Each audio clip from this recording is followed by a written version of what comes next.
I want to start with the number 9 though. Number 9 represents completion, and it also represents perfection.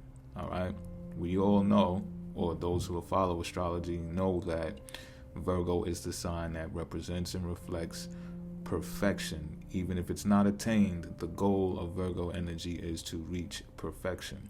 The sign Virgo takes great pride in actually taking the time to do their analytical work and paying attention to detail in order to prove and show that to the world, because the sign Virgo wants to be of service to the world.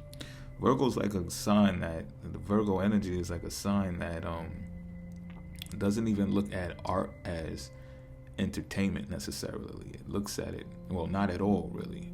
If it's going to look at art, it's going to look at art for it to be useful. It should be a tool. And I just bring this to the forefront because I want it to be explained how earthy this sign actually is, and also how serious this sign can be. It's not about fun, it's about the best thing for the human condition, right? So I look at the background, which is very gray. It's completely gray. Even the cloak is gray. And that represents duality, the black and the white, the yin and the yang mixed. It intertwines with each other. And I think this is important for defining this card, because normally the Virgo sign is opposite of the Pisces. So we're looking at something that is Virgo is physical, tangible, earthly, and its opposite sign is Pisces, which is internal, which is intuitive, which is more spiritual, which is more invisible, imaginative, visionary, right? So although there are people who explain this card as when the hermit is carrying the lantern to light the way for other people to follow the path of the tool that this hermit has developed through analytics, I see this as turning inward and lighting the inner self up in order to make sure that it resonates on both sides of the spectrum, because there is skepticism and doubts attached to the sign Virgo as well as worry is attached to this sign. So all of the things that they strive for, or the energy strives for to be perfect for humans, sometimes is questioned because it could be seen as too uppity, or it could be seen as too anal and too restrictive to, like I said, actually have fun or see life in a fun way. So this departure from the earthly scene with this lantern is, to me, to look inward and search the spiritual self to see, well, am I missing something about this whole perfection thing? Should something resonate with inside of me to also, correlate with the external? Because sometimes, and especially in the workplace, and Virgo strongly represents work, right? Sometimes people are not only motivated by external validation, right? But they celebrate internal validation, right? So sometimes a lot, when it comes to service, a lot has to do with that, because sometimes people are charitable and volunteer work that just makes their soul feel good, which is also a part of Virgo, volunteer work. Both signs, Virgo and the opposite sign, Pisces, is a sign of service as well. So this is an internal look as well to see, well, am I servicing humanity on a spiritual level as well? Or do they see this as too shallow and surface level of a thing to embody both counterparts? You know what I mean? So Virgo, naturally ruled by Mercury, unlike Gemini that gathers the information for the sake of it and, just as a learning process and expression, Virgo sorts it out and analyzes it. So the hermit as well will look inward to oneself, or at least step to the side to analyze things, sort it out, to perfect it, to make things perfect for humans so that it is of service, right? So the hermit is known to isolate, and isolation is actually ruled by the opposite sign, Pisces. So it's getting in tune with the inner self and getting in tune with the opposition of oneself in order to come to a completion of the self. And that is what true perfection is going to embody. Now, when this card is drawn in the upright, it reflects that there's a guide coming, and can appear to seem like an earth angel even.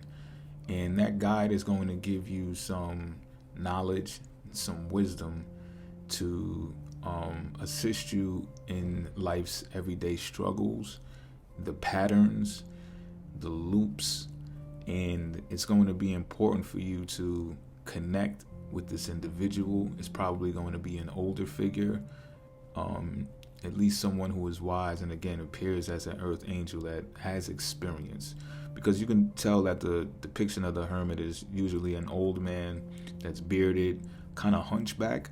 So this card is like visibly related to Saturn, if you think about it, father of time, and it shows you how time can and will impact an individual, and their experience with the grays, right, is going to show that there has been a lasting endurance that enabled this individual to obtain so much mastery over life's experiences and stuff like that. So this is going to show you, when this card is drawn upright, that you need to take some time to yourself to detach from the hustle and bustle of the world every day in order to find an answer that you have not gotten and that you need, especially for your future. Saturn will show you in its emphasis that restraint and refraining is part of that life journey, to where you have to quiet the soul in order to find the answers that would normally be sought for in an environment that is continuously loud and can have noise and can separate you from yourself. So you have to take this time to look within, to source, and gain some type of inner balance with what's going on outside of you, and that takes separation, that takes isolation. Now, I got a card that has the planet, or the celestial body of Chiron on the card, and I can see somewhat how Chiron is attached to this as well, because as I mentioned before, that this Virgo energy can take things so seriously that it will avoid fun or ignore fun and only want to use things as a tool. And I think that can come from, or the looking of going inward can derive from the hurts that come from being disappointed with the human condition and the things that happen in everyday life, to where, you know, everyone's not using their tools to service each other in a way that is perfect. And the Virgo energy can get disappointed in that and say, well, you know what? It's time to look within and heal my own disappointments for the human condition. And the only way to do that is to get away from the humans type shit. You know what I mean? So I could see how Chiron is attached to that too. So I'm going to let that fly. Now, this is also the third eye chakra that's associated with this card, which also confirms to me that this Virgo energy is looking to its opposition, which is Pisces, to get involved with the third eye chakra.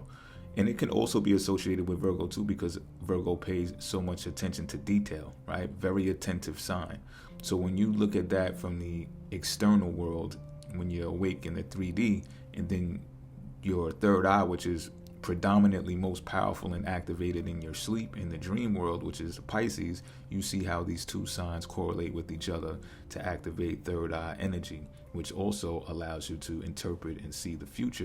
When this card is drawn in its reverse, this could mean one of two things. It could mean that your work life is taking over and you keep running into patterns and loops that are a disservice to you, and you're ignoring them because you're burying yourself in work. You're not taking the time out to isolate and find out what's going on within you to really heal yourself and be a better person for yourself. You know what I mean? Give some service to yourself.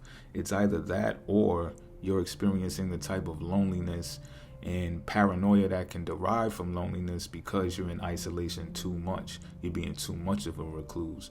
You're withdrawing to the point where you're antisocial, again, because you're upset with the human condition and its interactions. And you can paralysis analysis. You're looking at things so much that it's preventing you from making a move. That's why anxiety is strongly attached to the sign Virgo.